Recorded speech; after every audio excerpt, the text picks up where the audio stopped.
सावन का महीना चल रहा है और सावन के सोमवार चल रहे हैं। तो आज है सोमवार। तो सोमवार के दिन हमने साबूदाने की खिचड़ी बनाई है। एकदम खिली खिली खिचड़ी बन के तैयार होगी। एक भी दाना नहीं चिपकेगा और अगर आप इस तरह से बनाएंगे तो टेस्ट भी अमेजिंग वाला आने वाला है।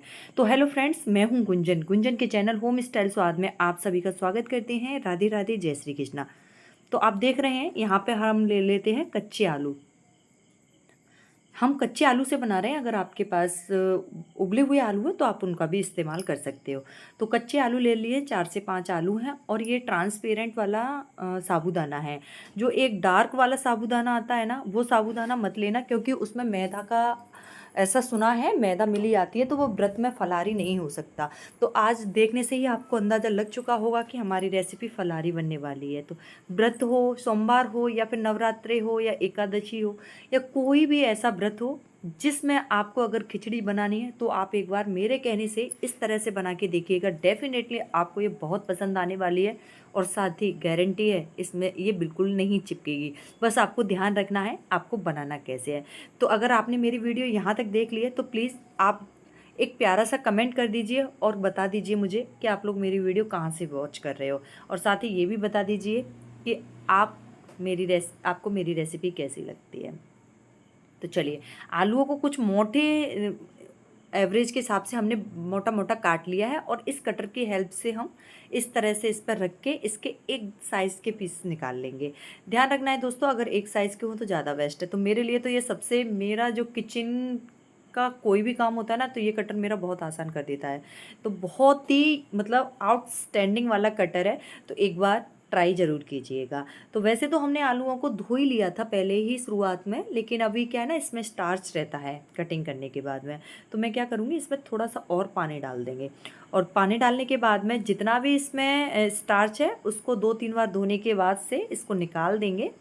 और निकालने के बाद इसको बिल्कुल एकदम साफ़ पानी ऐड कर देंगे। और ये देखिए, पानी हमने अच्छी तरह से वॉश कर लिया है और निकालने के बाद पानी एकदम क्लीन है। तो इस यहाँ तक आपको वॉश करना है, चाहे आपका वो एक बार के वॉश में हो जाए क्लीन या फिर 2 बार के वॉश में हो जाए क्लीन। और इस स्ट्रेनर की हेल्प से इस तरह से इसको साइड कर देंगे। अब चलते हैं कढ़ाई की तरफ, जहाँ हमने रख दिए गर्म होने के लिए। तो यहाँ थोड़ी अच्छी क्वांटिटी में आपको 2 रीज़न देंगे। वो ऐसे रीज़न रहेंगे जिससे आपकी खिचड़ी को चिपकने का कोई चांस नहीं देंगे। तो सबसे पहले हमने कढ़ाई को रख दिया इधर। जैसे कढ़ाई में घी गर्म हो जाता है तो उसके बाद हम अच्छी मात्रा में डालेंगे इसमें जीरा। और जीरा डालने के बाद में ये आलू ऐड कर देंगे। प्रोसीजर यही रहेगा, अगर आप बॉयल आलू के साथ आप बना रहे हैं तो ठीक है। दोस्तों एक चीज़ और मैं बताऊँ, जब मैंने इस रेसिपी को बना के तैयार किया था और हस्बैंड के सामने भोग लगाने के बाद मैंने सर्व किया, तो फर्स्ट बाइट में तो उनको पनीर लगाई है, ठीक है। सेकंड बाइट में उनको लगा ये पनीर है या आलू है। तो मतलब मैं मेरा एक ही रेस्पॉन्स था उनकी तरफ कि आपको क्या लग रहा है। बोले मुझे पनीर लग रहा है। मैंने आलू को पनीर लगने लगा तो फिर तो क्या ही कहने।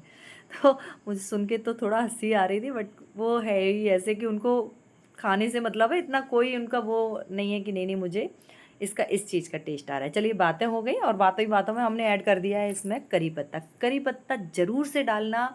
करी पत्ते के फ़ायदे आउटस्टैंडिंग है और साथ ही करी पत्ते से इसमें फ्लेवर भी मज़ेदार आता है। तो एक हम इसका होममेड मसाला भी तैयार करेंगे, जो तीखी चटपटी स्पाइसी हमारी व्रत वाली रेसिपी बनके तैयार होगी।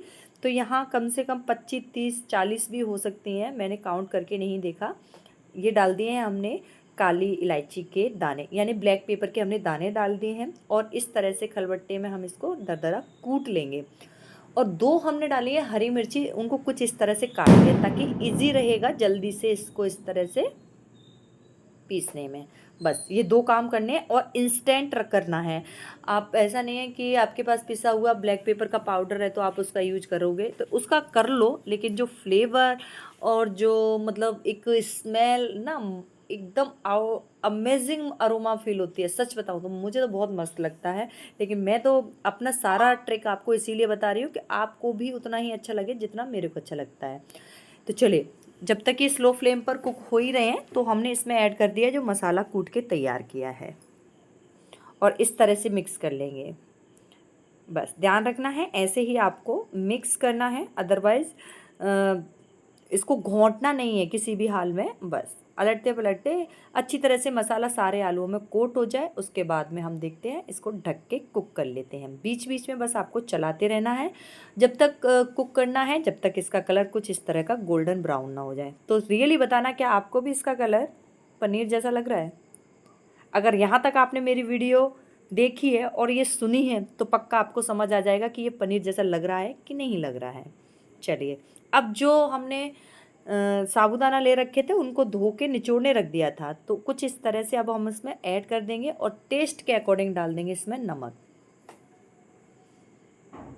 जितना आपका टेस्ट हो, टेस्ट के हिसाब से ही आपको डालना है नमक, क्योंकि पहले हमने नमक नहीं डाला था जब हमने आलूओं को कुक किया था। तो ध्यान रखना है, लास्ट में ही आप नमक डालोगे तो ज़्यादा बेस्ट रहेगा। ऐसा करने से क्या है कि अगर हम नमक के साथ में आलू को कुक करते हैं तो उस टाइम पे एक रीज़न क्रिएट होता है। वो रीज़न ये होता है कि अगर आलू के साथ हमने नमक डाल दिया तो आलू घुल जाएंगे, जो ठीक नहीं है। तो इसलिए लास्ट में ही डालोगे तो बेस्ट रहेगा। चलिए, अब थोड़ा सा और ट्विस्ट दे देते हैं ना। जैसे कि हमने यहाँ पर एक तड़का पैन ले लिया और उसमें देसी घी डाल के कुछ मूँगफली को इस तरह से भून लेंगे, ये देखिए। और जैसे ये भुन के तैयार हो जाएगी दोस्तों, तो उसके बाद आप देखोगे एक मिक्सी का जार ले लेना है और उस मिक्सी के जार में हम इनको डाल देंगे और डालने के बाद ढक्कन लगा के अच्छी तरह से ग्राइंड कर लेंगे। और एक मतलब ज़्यादा फाइन करने की आपको कोई आवश्यकता नहीं, थोड़ा दरदरा रहता है तभी ज़्यादा अच्छा लगता है। बाकी कर सकते हो, दोनों ही बात है, लेकिन दरदरा से जो आनंद आता है ना वो किसी और से नहीं आएगा। बस मिक्स कर लेना है सिंपली कुछ इस तरह से, ये देखिए। बस इस तरह से मिक्स कर लेंगे और बारीक कटा हुआ धनिया डाल देंगे, जो इसके फ्लेवर में चार चांद लगाने वाला है। तो आपको पता ही है, बिना धनिया के तो ये इतनी टेस्टी नहीं लगती। तो फाइनली हमारी रेसिपी कंप्लीट हो जाती है। और देखिए, देखने के बाद आप खुद अंदाज़ा लगा सकते हो कि कितना बढ़िया कलर आया है।